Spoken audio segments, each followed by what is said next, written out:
수많은 사람이 가득한 한국의 지하철 안. 승객들이 한 소녀를 보고 수군거리기 시작합니다. 소녀는 안절부절하지 못한 채 서 있고 소녀의 아빠는 승객들에게 죄송하다며 고개를 숙이는데요. 그때 한 남성이 그들의 모습을 보다가 겉옷을 벗기 시작합니다. 도대체 어떤 사연이 있을까요? 자세히 한번 알아보겠습니다.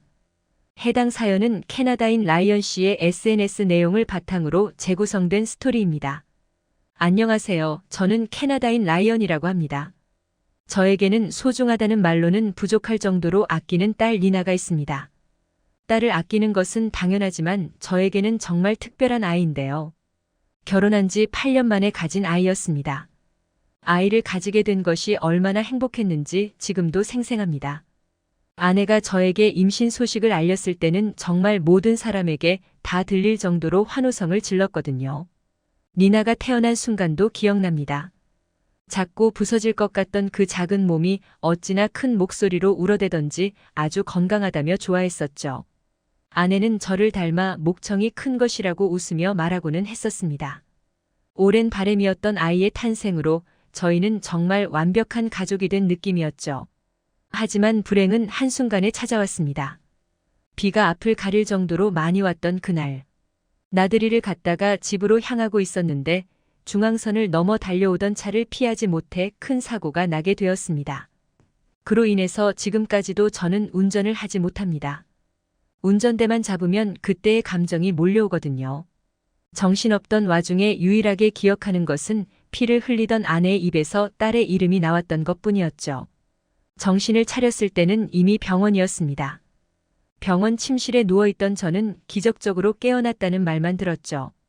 눈을 뜨자마자 아내를 찾았지만 아무도 제게 답변해주지 못하더군요.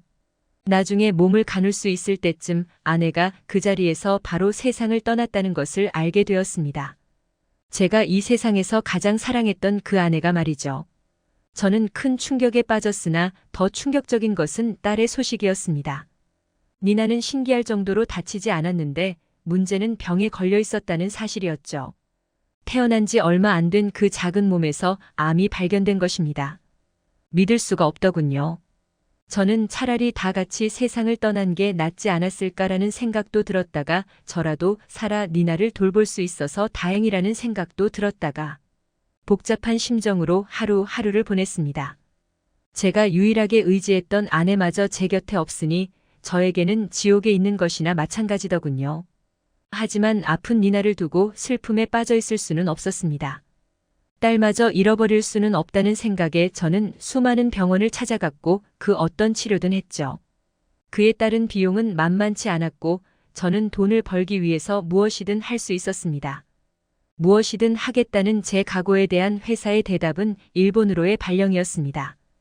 부모님께 니나를 맡기고 혼자 일본으로 갈까 생각했으나 저는 큰 결심을 하게 되었죠.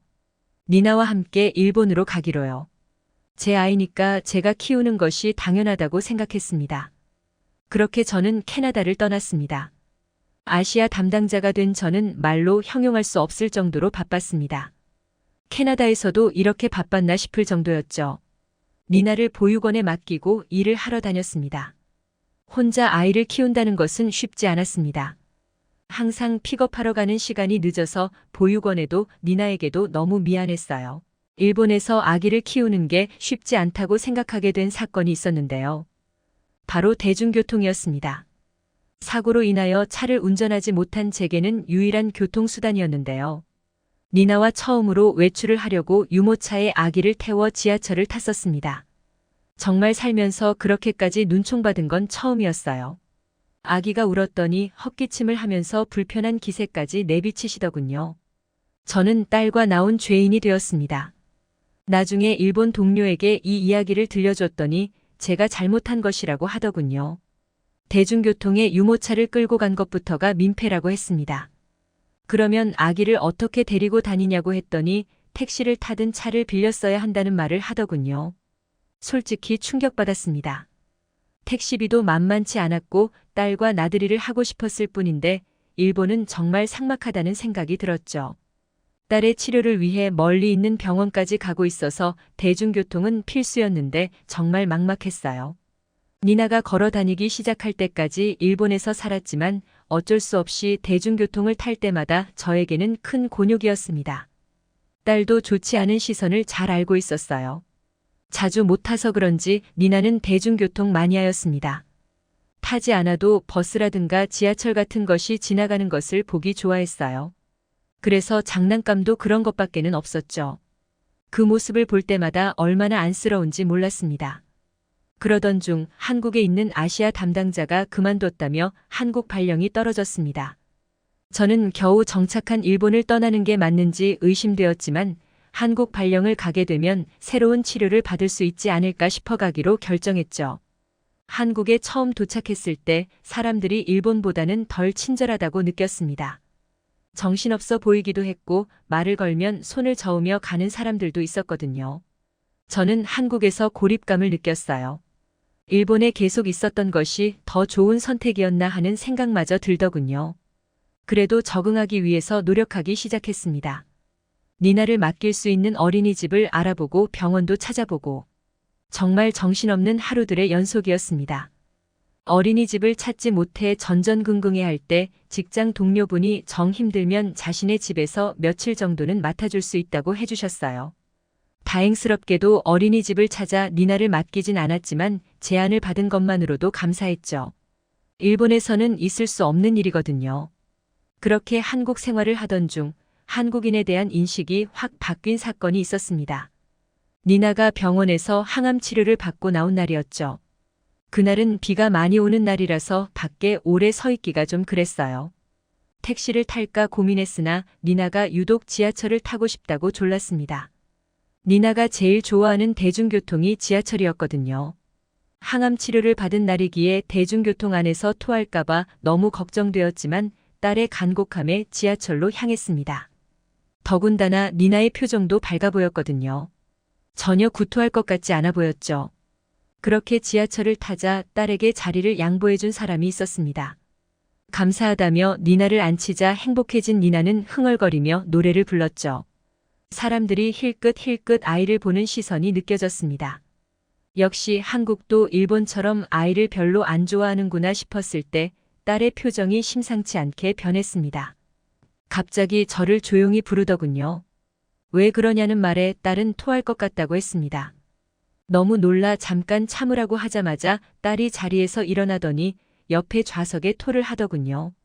특유의 냄새가 삽시간에 퍼지고 사람들은 경악하며 딸과 저를 바라보았습니다. 식은땀이 나기 시작하더군요. 괜히 지하철을 탔다는 생각이 들었습니다. 저는 사람들에게 죄송하다고 하며 항상 들고 다니는 가방에서 검은 비닐봉지와 물티슈를 꺼내 좌석을 닦기 시작했죠. 니나는 저에게 미안하다는 말을 하고는 안절부절 못한 채 서 있었습니다. 딸을 달래지도 못한 채 잠깐만 기다리라고 하고 좌석을 닦기 시작했죠. 한 번도 없었던 일이라서 저도 니나도 많이 당황하기는 마찬가지였습니다. 제가 땀이 날 정도로 치우고 있는데 옆에 있던 어떤 분이 겉옷을 벗더니 저를 가려주더군요. 어떤 아주머니는 저에게 뭐라고 하는 듯 말하며 옆에 있는 딸의 입가를 닦아주셨습니다. 그리고 누군가는 저와 함께 좌석을 치워주셨어요. 그 하나하나가 쉬운 일이 아니었을 텐데 도와주셨습니다. 저는 주변을 둘러보았어요. 많은 사람들이 저희를 걱정스러운 표정으로 바라봐 주시더군요. 일본에서 보던 그 표정들이 아니었어요. 심지어 어떤 분은 저에게 뭔가를 건네주셨는데 알고 보니 죽이었어요.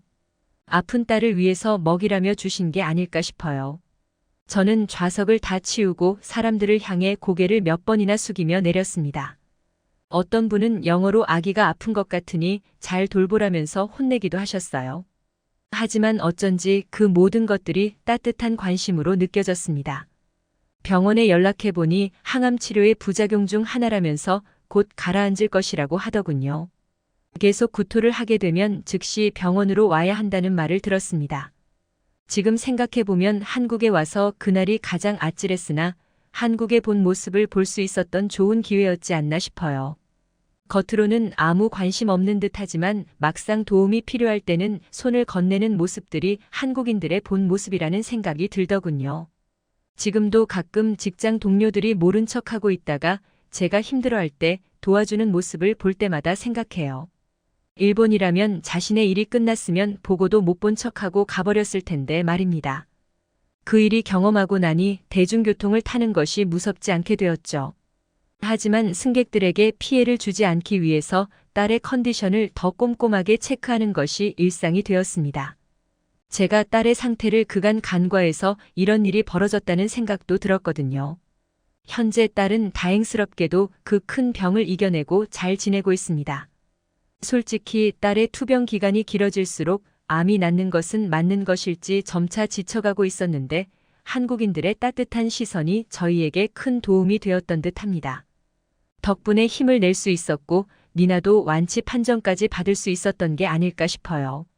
저와 니나는 한국에서 건강하고 행복한 삶을 살아가고 있습니다. 저를 도와줬던 그분들처럼 상냥한 아이가 되도록 니나를 잘 키워보겠습니다. 지금까지 라이언 씨가 보내주신 사연에 대해 소개해드렸는데요. 어떻게 보셨나요? 클립뉴스에서는 여러분의 사연을 기다리고 있으니 소개해주고 싶은 사연이 있으시면 언제든 제보 바랍니다.